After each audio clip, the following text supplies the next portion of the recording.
ఓం ఐం హ్రీం శ్రీం శ్రీమాత్రే నమః. లలితా సహస్రనామంలోని 51వ నామం సర్వాభరణ భూషిత. ఇది 8 అక్షరాల నామం.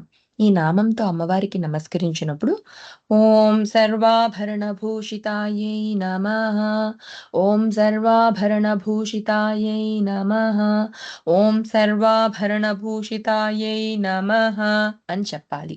ప్రతిపదార్థం సర్వ అంటే సమస్తమైనటువంటి, ఆభరణ ప్లస్ భూషిత. ఆభరణ అంటే నగల చేత, భూషిత అంటే అలంకరింపబడినది అని అర్థం.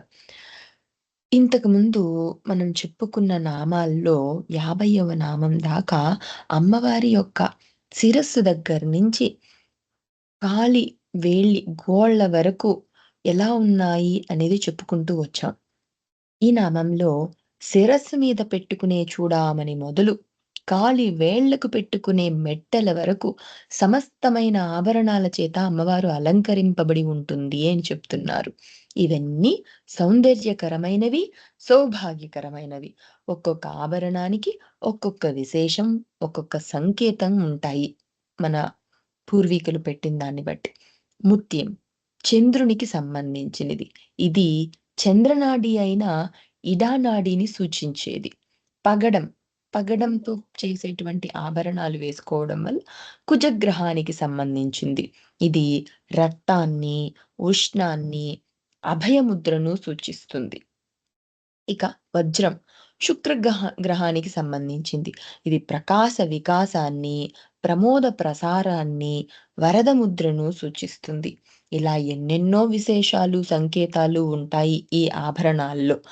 అన్ని జాతుల వారు, అన్ని రీతుల వారు ధరించే ఆభరణాలన్నీ అమ్మవారికి ఆభరణాలే. అనగా వెలుగునిచ్చేవే, సర్వ జగత్తును ఆభరణంగా కలిగినది అని అర్థం.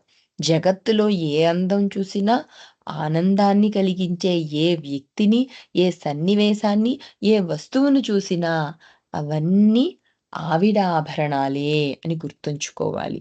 ఈ నామానికి మొత్తం మీద సమస్తమైన ఆభరణాల చేత అలంకరింపబడినది. రెండవ విధంగా చెప్పాలంటే సర్వ జగత్తును ఆభరణముగా కలిగినది, లేదా ఏ రకమైనటువంటి ఆనందాన్ని కలిగించే వ్యక్తిని, సన్నివేశాన్ని, వస్తువుని చూసినా అవన్నీ అమ్మవారి ఆభరణాలే. అటువంటి ఆభరణాలు ధరించి ఉన్న అమ్మవారు అని చెప్తున్నారు ఇక్కడ. ఏతత్ సర్వం ఫలం శ్రీ సద్గురు చరణారవిందార్పణమస్తు.